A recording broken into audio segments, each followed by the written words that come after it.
My biggest mistake was my best friend. I met Kyle in kindergarten when I walked right up to him, kissed him on the cheek, and declared to everyone that he was my boyfriend. The best part was that he didn't deny it. He took my hand and led me to the playground, where we played for the rest of recess. We were inseparable after that.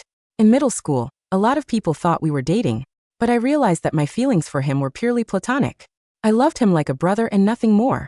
When we were in high school, I noticed little things like him touching me more, or his lingering looks on my chest, or running his hand across my shoulders, or hugging me longer than a friend should. Many people started spreading rumors that we were finally dating. I didn't appreciate it. I tried stopping the rumors by telling my friends that we were just friends, but they just thought, especially one of my closest friends named Mandy, that our relationship was secret or I was in denial. Mandy was very vocal about how Kyle and I were dating, which I thought was weird because she always had a crush on him. I started distancing myself from him because of that. Then there was the last homecoming we had senior year, and Kyle threw a massive party at his house, inviting nearly the entire senior class, while his parents were out of town. There was alcohol, games and dancing. It was the party of the year. I didn't really have a choice but to go. My friends dragged me there. Kyle came over to me and started hanging out like normal, getting rid of all the drunken guys who tried to hit on me. It felt nice, like old times. We laughed and then he suddenly leaned in and kissed me. It wasn't a little peck either. It was a full-on kiss. And everyone around us started oozing and eyeing and clapping. I pulled away immediately, eyes wide with shock and anger. He just stood up, laughed cruelly and high-fived one of his jock friends. I told you I could kiss her before the year was over, he announced loudly. You all bet against me. He laughed again and began taking cash from his football. But my friends were standing nearby, and a few of them looked as shocked as me. But Mandy handed Kyle a wad of cash, before planting a huge kiss on his lips. I couldn't believe this. I was just a bet. I left the party in tears feeling like I was losing my best friend. That night on Monday, the teasing started. It started off small with just a few comments here and there. Enough for me to ignore it. Then someone spray painted a dirty word across my locker. Then came the shoving in the hallway, and the tripping in my classes. None of the teachers said a word about it. And when I went to the principal, his response was to say that I needed to learn to stand up for myself. I went home crying every day that week. My friends stopped talking to me between classes. It didn't take long for Mandy to announce to everyone that she was dating Kyle, that I had missed my chance. Kyle ignored me at school and stopped coming to dinner at my house. My parents started asking me where Kyle was. I had to start making up excuses, why I wasn't seen around my best friend anymore. Bullying at school got worse and worse, until finally Mandy pranked me with a piece of pie in my face. During lunch in the cafeteria, something in me snapped. At that moment, I stood calmly and turned to face the room of students, wiping off the pieces of pie onto my napkin. Mandy smirked at me, daring me to say something. So I climbed onto the table and looked her dead in the eyes. The cafeteria went silent. It wasn't the silence of anticipation. It was the suffocating silence of a car crash. Pumpkin pie dripped from my chin onto my blouse, but I didn't wipe it off. Not yet. I stood on that table, looking down at the sea of faces that had been my world since kindergarten. I saw the jocks who had high-fived Kyle.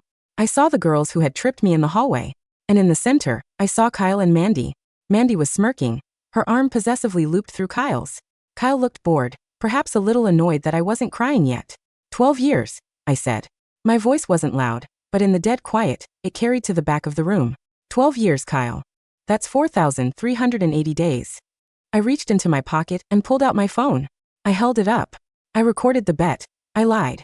I hadn't, but the fear that flickered in Kyle's eyes was real enough. But that doesn't matter. What matters is the math. I turned my gaze to Mandy. You paid him $50 to break me. The rest of you put in maybe 10 or 20. The pot was what? $300. I laughed, a dry, humorless sound. I wiped a glob of filling from my cheek and flicked it onto the floor. You sold a lifetime of loyalty for the price of a used PlayStation. That's your value, Kyle. That's what you think a human soul is worth. Kyle stood up, his face reddening. Get down, you psycho. It was a joke. A joke has a punchline, I countered, cutting him off. This is just a transaction. I looked at the principal, who was finally rushing over from the faculty table. I looked back at Kyle. I know about the steroid stash in your gym locker, Kyle. I said, my voice conversational. And Mandy, I know you're the one who keyed the principal's car last semester because you failed algebra. I kept your secrets because I loved you. But the statute of limitations on my loyalty just expired. The room gasped. The principal froze mid-step. I'm done covering for you, I said, hopping down from the table. I'm done being the prop in your pathetic little drama. I walked out of the cafeteria, Nobody stopped me. Behind me, I heard the principal's voice booming, demanding Kyle open his locker. I didn't go to the nurse. I walked straight to the parking lot, got in my car and drove home. I showered, scrubbing the sticky sweetness from my hair until my skin was raw. Then I sat my parents down and told them everything. Not the sanitized version. The truth. The bet. The bullying. The cruelty. My father wanted to storm the school. My mother wanted to sue. No, I said, staring at the wall. I want to transfer. And then I want to vanish. I finished my senior year at a private school 2 towns over. It drained my college fund, but my parents insisted. I kept my head down. I didn't make friends. I studied with a terrifying intensity. I graduated valedictorian, a ghost in a gown, and left for a university on the East Coast the very next morning. I blocked everyone. Kyle, Mandy, the bystanders. I changed my number. I cut my hair into a sharp bob and dyed it dark. College was a reconstruction project. I majored in finance with a minor in psychology. I wanted to understand how people ticked, and I wanted the money to ensure no one could ever leverage me again. I heard whispers through the grapevine. My mother still ran into people at the grocery store. Kyle lost his football scholarship. Apparently, the drug scandal I triggered was real. He blew out his knee playing intramural rugby and gained 40 pounds. Mandy and Kyle got married right out of high school. A shotgun wedding. She was pregnant. They were living in his parents' basement. I felt a flicker of satisfaction, but I tamped it down. Indifference was the goal. Hate was still a connection, and I wanted no connection. I built a career in venture capital. I became known as the ice pick in my firm. I had an instinct for sniffing out weakness in a pitch, for finding the hidden liabilities in a company. I was ruthless, efficient, and incredibly wealthy. 10 years passed. The email landed in my inbox on a Tuesday. Class of 2014 to 10-year reunion. My finger hovered over the delete button. Why go? I was living in a penthouse in Manhattan. I wore suits that cost more than Mandy's car. I had a fiancé, Julian, who was an architect and treated me with a reverence that terrified me. But then I read the location. It wasn't at the high school gym. It was at the Oak Haven Country Club. I froze. Oak Haven was the investment property my firm had just acquired. We were planning to restructure it, which meant I technically owned the venue. I felt a cold, sharp smile spread across my face. Julian, I called out. Pack a bag. We're going to my hometown. I didn't rent a car. I hired a driver. I wore a backless emerald dress that looked like liquid money. Julian looked like a movie star. When we walked into the ballroom, the air shifted. It was the same people, just weathered by a decade of mediocrity. The jocks were balding. The cheerleaders looked tired. Name tags were pinned to cheap polyester. I didn't wear a name tag. I moved through the crowd like a shark. People stared. They recognized the eyes, but they couldn't reconcile the frightened girl covered in pie with the woman holding a glass of champagne like a weapon. Is that her? I heard the whispers. I ignored them. Then I saw them. They were sitting at a table near the bar. Kyle looked rough. His face was puffy, his hairline receding. He wore a suit that was too tight in the shoulders and too loose in the waist. Mandy sat next to him, scrolling on her phone. She looked hard. The lines around her mouth were deep, etched by years of frowning. They looked miserable. I could have left then. I had won. Life had punished them enough. But then Mandy looked up. Her eyes widened. She nudged Kyle. Kyle squinted at me, then stood up. A familiar, cocky grin tried to surface, but it looked rusty. Well, Kyle said, walking over. He smelled of cheap beer and desperation. Look who came crawling back. The room went quiet, just like the cafeteria. Hello, Kyle, I said. My voice was smoothbore. You look expensive, Kyle said, eyeing my dress. Who's the guy? Another charity case? This is Julian, I said. My fiancé. Mandy joined us. She looked me up and down with naked jealousy. So, you finally learned to dress yourself. Did you come to show off? I came to inspect the property, I said. What? Mandy scoffed. The country club, I explained. My firm bought it last week. I'm deciding whether to bulldoze it for condos or keep it as a tax write-off. I heard the reunion was happening, so I thought I'd kill 2 birds with 1 stone. The color drained from Kyle's face. You own this place? Technically, yes.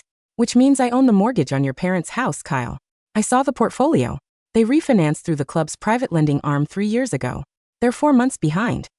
Kyle staggered back as if I'd hit him. And Mandy. I turned to her.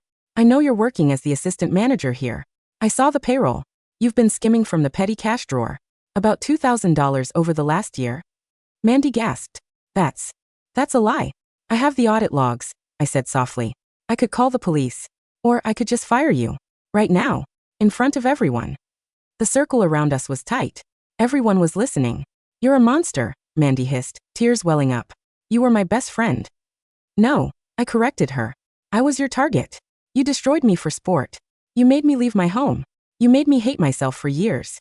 I took a step closer. But I want to thank you. They both looked confused. If you hadn't broken me, I wouldn't have built myself back up this hard. I wouldn't be standing here, owning the ground you stand on. I reached into my clutch and pulled out a single crisp $50 bill. Here, I said, holding it out to Kyle. He stared at it. Take it, I commanded.